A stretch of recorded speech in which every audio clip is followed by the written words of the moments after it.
Hi everyone.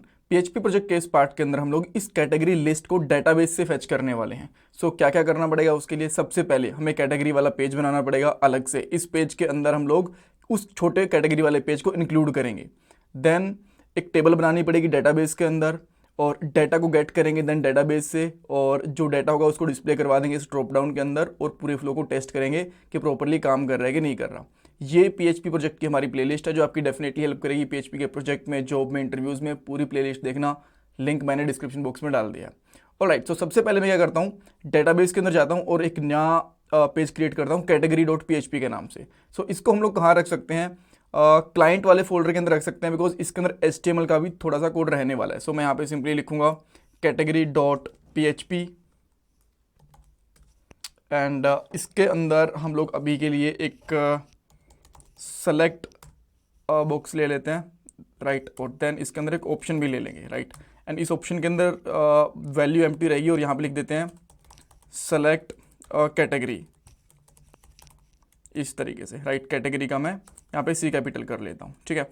अब इसको हम लोग क्या करते हैं, इंक्लूड करवाते हैं हमारे आस्क वाले पेज के अंदर। सिंपली हमें क्या करना है, यहाँ पे आके जितना भी आपको ये डाटा दिख रहा है ना, इस सब को कर दो रिमूव यहाँ से। एंड देन यहाँ पे एक PHP का टैग लगाएंगे सिंपली, और PHP के टैग के अंदर हम लोग यहाँ पे क्या करेंगे, इंक्लूड करेंगे हमारी कैटेगरी वाली फाइल को। इंक्लूड एंड देन इसके अंदर हम लिखेंगे कैटेगरी डॉट PHP। और अब अगर मैं इसको रिफ्रेश करूँगा तो आप देखोगे कि हमारे पास यहाँ पे सेलेक्ट कैटेगरी आ गया, बट इसके ऊपर कुछ क्लास वगैरह ऐड नहीं है प्रॉपरली। हम लोग क्या कर सकते हैं, जो हमारे पास यहाँ पे फॉर्म कंट्रोल क्लास है ना, इसको मैं इसके साथ में ऐड कर देता हूँ यहाँ पे। यहाँ पे लिखाऊंगा एक क्लास ऑलरेडी एडेड है, तो इस तरीके से लिखेंगे हम लोग इसको। एंड इसको रिफ्रेश करोगे, अब एक प्रॉपर कैटेगरी के जैसे दिख रही है, बट इसमें कुछ और डेटा नहीं है, एक ही ऑप्शन दिख रहा है हमें जो हम लोगों ने यहाँ पे बनाया हुआ है। और यहाँ पे हम लोग क्या करते हैं, इसकी आईडी और जो इसका नाम है ये सब कुछ डाल देते हैं।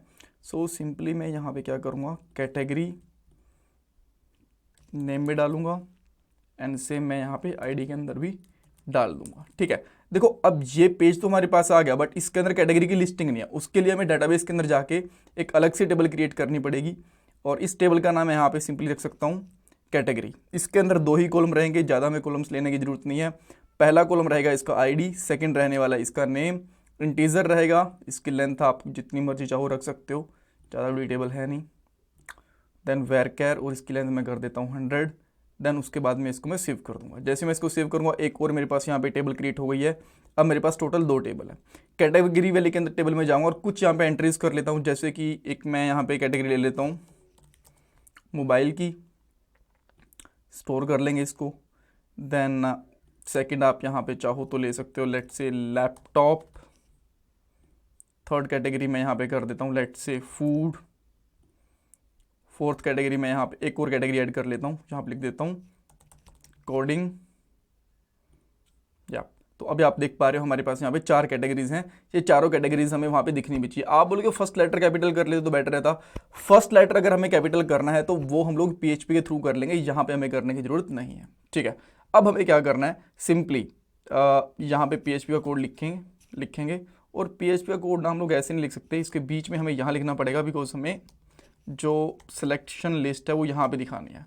सबसे पहले मैं यहाँ पे इंक्लूड कर लेता हूँ मेरी डेटाबेस वाली फाइल को। सब यहाँ पे लिखूँगा इंक्लूड एंड देन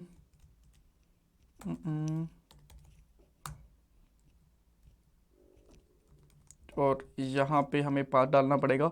जो फाइल है हमारी बिल्कुल बाहर है हमारी कॉमन वाले फोल्डर के अंदर। एंड देन इसके अंदर db.php। इसका पाथ हमारा क्या बनेगा, ./common/db.php। मेरे हिसाब से पाथ ठीक है, राइट। अगर कुछ गड़बड़ होगी तो हम लोग इसको देख लेंगे। अब मैं यहाँ पे क्वेरी लिख देता हूँ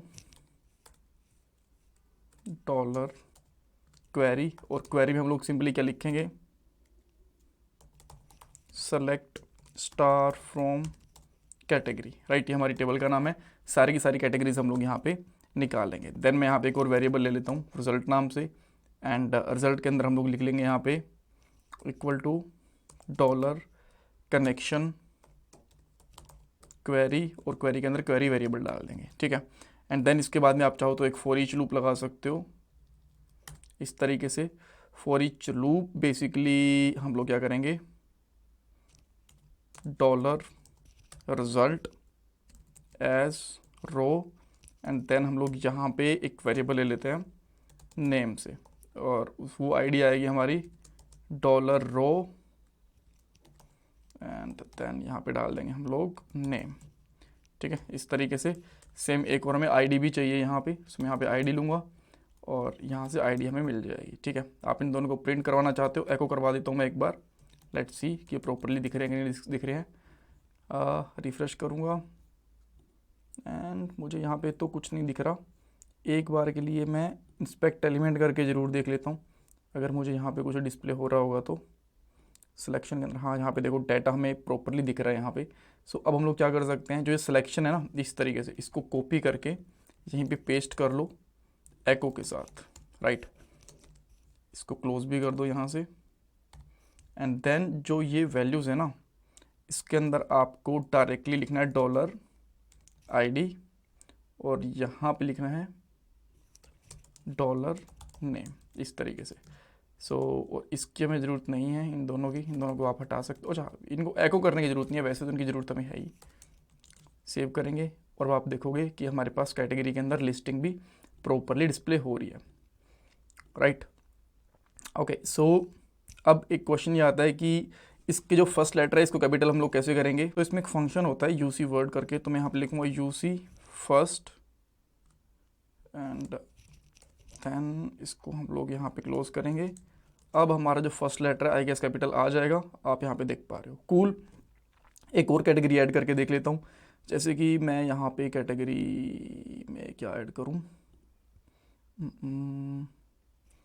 जनरल ऐड कर लेता हूँ, राइट। इसको मैंने ऐड करा, इसको रिफ़्रेश करेंगे तो हमें यहाँ पे जनरल भी दिख रहा है। इस तरीके से हम लोग क्या कर सकते हैं, हमारे कैटेगरीज की लिस्ट लेके आ सकते हैं। इनको डायनामिक क्यों दिखाया, बिकॉज देखो हमें अगर स्टैटिक लगानी होंगी ना यहाँ पे तो बड़ी प्रॉब्लम आएगी। बाद में इन कैटेगरीज के हिसाब से हमें लिस्टिंग भी करनी है, मान लो किसी को स्पेसिफिक कैटेगरी क्वेश्चन देखने हैं, ऐसी चीज़ें, तो वो भी हम लोग करेंगे, राइट। सो बेटर है कि हम लोग डेटाबेस के अंदर कैटेगरीज मेंटेन करें, और जब भी क्वेश्चन पूछे तो एक उसमें से कैटेगरी सेलेक्टेड हमारी होनी चाहिए। Thank you so much for watching this part. इसमें कुछ डाउट कन्फ्यूजन है मुझे कमेंट सेक्शन में पूछो। ये मेरा गूगल पे का और पेटीएम का डोनेशन नंबर है, और मैं आपसे रिक्वेस्ट करूँगी प्लीज़ वीडियो को लाइक करना, चैनल को सब्सक्राइब करना, कमेंट सेक्शन में फीडबैक देना। ये आपके लिए फ्री ऑफ कॉस्ट होता है, बट इससे मुझे बहुत वैल्यू मिलती है। Thank you guys, thank you so much.